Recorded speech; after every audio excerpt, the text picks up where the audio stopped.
Hutan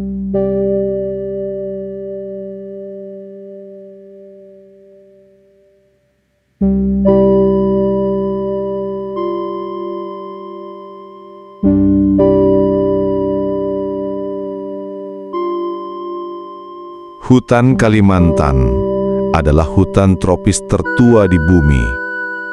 Usianya diperkirakan lebih dari 100 juta tahun. Bahkan lebih tua dari hutan Amazon.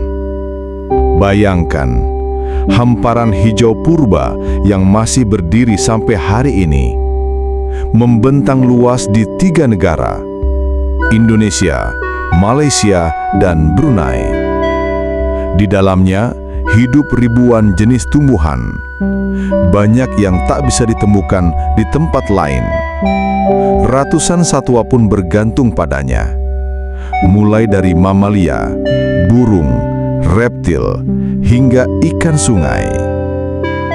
Hutan ini seperti bangunan raksasa. Lapisan demi lapisan terbentuk dari persaingan abadi mencari cahaya matahari. Paling atas, pohon-pohon menjulang setinggi 70 meter. Tempat elang dan rangkong membuat sarang. Di bawahnya, kanopi hijau penuh buah dan bunga. Rumah bagi orang utan, bekantan, dan satwa lainnya. Lalu ada lapisan bawah, tempat semak dan pohon muda tumbuh menunggu giliran. Dan di dasar hutan, hanya sedikit cahaya yang sampai. Disinilah daun gugur membusuk, jamur dan mikroorganisme bekerja, memberi makan kembali pohon raksasa. Di lantai hutan juga tumbuh bunga langka Rafflesia, permata tersembunyi dari hutan purba. Setiap lapisan punya perannya. Daun, batang, akar, hingga jamur kecil, semua bekerja bersama, menciptakan kehidupan yang telah berdenyut selama jutaan tahun. Di atas atap hijau hutan Kalimantan, hidup salah satu makhluk paling ikonik di dunia, orang utan. Wajah mereka tenang, mata mereka memantulkan kebijaksanaan yang seakan datang dari masa lampau. Tak heran, orang utan sering disebut sebagai manusia hutan, karena 97% DNA-nya sama dengan kita. Sebagian besar hidup mereka dihabiskan di atas pohon. Mereka membangun sarang dari ranting dan daun setiap malam di ketinggian kanopi. Dan setiap hari mereka bisa berpindah dari satu pohon ke pohon lain dengan tubuh besar yang seolah melayang di udara. Di tangan orang utan, buah dan biji-bijian hutan tidak hanya menjadi makanan. Mereka adalah penyebar benih alami. Saat buah yang mereka makan jatuh ke tanah atau biji keluar bersama kotoran, pohon-pohon baru tumbuh. Orang utan tanpa sadar menanam kembali hutan. Sayangnya, keberadaan mereka kini semakin terdesak. Pembalakan liar, kebakaran, dan perkebunan kelapa sawit memecah habitat alami orang utan. Mereka terjebak di pulau-pulau kecil hutan yang terisolasi. Namun, meski terancam, orang utan tetap menjadi simbol ketahanan hutan Kalimantan. Setiap kali kita menatap mata mereka, kita seakan diingatkan bahwa menjaga hutan bukan hanya soal melestarikan pepohonan, tapi juga menjaga saudara tua kita di bumi ini. Orang utan adalah penjaga kanopi, dan tanpa mereka, hutan akan kehilangan salah satu penopangnya yang paling penting. Di tepian sungai berair coklat, di antara hutan mangrove dan rawa-rawa, hidup primata unik yang hanya ada di Kalimantan, bekantan. Hidungnya panjang, menjuntai ke bawah. Lucu bagi sebagian orang. Namun, bagi bekantan jantan, itu adalah tanda kekuatan. Semakin besar hidungnya, semakin tinggi wibawanya di hadapan kelompok. Bekantan adalah perenang ulung. Dengan tubuhnya yang kekar, ia mampu menyelam hingga 20 meter dan menyeberangi sungai yang deras tanpa rasa takut. Kadang, mereka terlihat meloncat dari pohon tinggi, langsung masuk ke air dengan percikan besar. Hidup mereka tak bisa jauh dari sungai. Daun muda, buah dan biji hutan mangrove adalah makanan utama. Mereka juga menjadi penyebar biji di kawasan rawa, membantu hutan tepi sungai tetap tumbuh subur. Bekantan hidup berkelompok. Biasanya seekor jantan dengan banyak betina dan anak-anak. Setiap pagi, suara panggilan mereka menggema di antara pepohonan. Suara khas yang menandai keberadaan sang penguasa rawa. Sayangnya, seperti orang utan, bekantan juga terancam. Habitat mangrove dan hutan rawa terus ditebang untuk lahan. Padahal, tanpa mereka, Sungai Kalimantan akan kehilangan salah satu penyeimbang alaminya. Bekantan bukan sekedar monyet berhidung panjang. Mereka adalah simbol hutan rawa Kalimantan. Sosok penjaga tepian sungai yang mengajarkan kita bahwa hidup selaras dengan air adalah kunci bertahan di tengah perubahan zaman.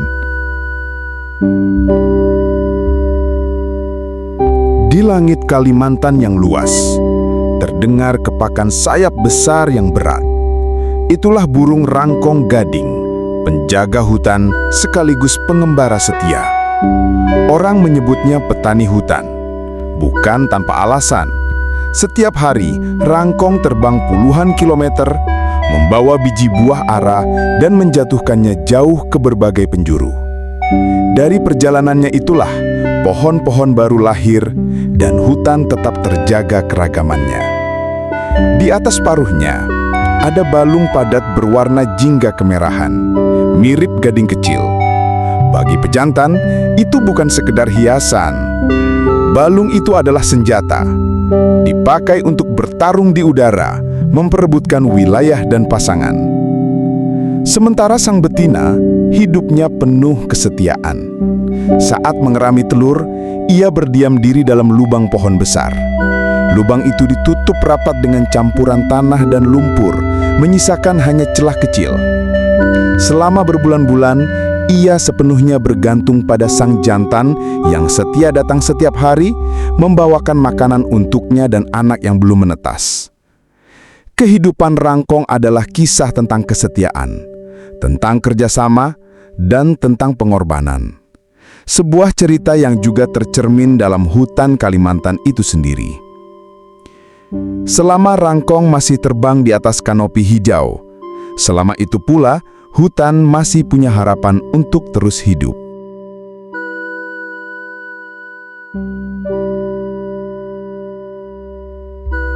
Di balik rimbunnya dedaunan, ada penguasa bayangan yang jarang terlihat. Dialah macan dahan, seekor kucing liar misterius dengan bulu bermotif awan yang membuatnya nyaris menyatu dengan pepohonan. Ia adalah pemanjat pohon terbaik di dunia kucing. Ekor panjangnya menjaga keseimbangan, sementara taringnya proporsional paling panjang dari semua kucing besar, mengingatkan kita pada saber-tooth dari zaman purba. Sebagai predator puncak, macan dahan menjaga keseimbangan hutan. Mereka mengendalikan populasi monyet, tupai, hingga rusa kecil. Tanpa kehadiran mereka, vegetasi hutan akan mudah terganggu. Lalu di tanah Kalimantan bagian utara, hadirlah sosok raksasa yang lembut, gajah Kalimantan. Mereka adalah subspesies gajah Asia terkecil, dengan wajah yang tampak kekanak-kanakan, telinga yang besar, dan sifat yang tenang. Meski lembut, perannya sangat penting. Mereka membuka jalur di hutan, menciptakan ruang terbuka bagi tanaman baru, dan menyebarkan biji-bijian besar yang tidak bisa dipindahkan hewan lain. Bahkan kotoran mereka menjadi pupuk alami, sementara galian mereka di sungai kering sering menjadi sumber air berharga bagi satwa lain di musim kemarau. Namun, wilayah jelajah gajah sangat luas. Ketika hutan terpotong-potong oleh manusia, jalur mereka terhalang, dan konflik pun sering berakhir dengan luka, bahkan kematian. Hutan Kalimantan ibarat paru-paru terakhir Asia Tenggara. Luasnya yang dulu tak terbatas, kini terus tergerus oleh deforestasi, kebakaran, dan ekspansi manusia. Namun di balik ancaman itu, hutan ini masih menyimpan harapan.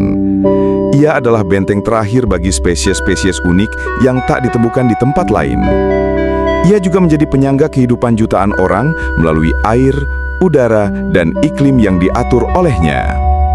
Kehidupan di dalamnya, dari makhluk sekecil serangga hingga raksasa seperti gajah dan orangutan, semuanya terikat dalam jalinan yang rumit. Jika satu simpul terputus, seluruh jaringan akan terguncang.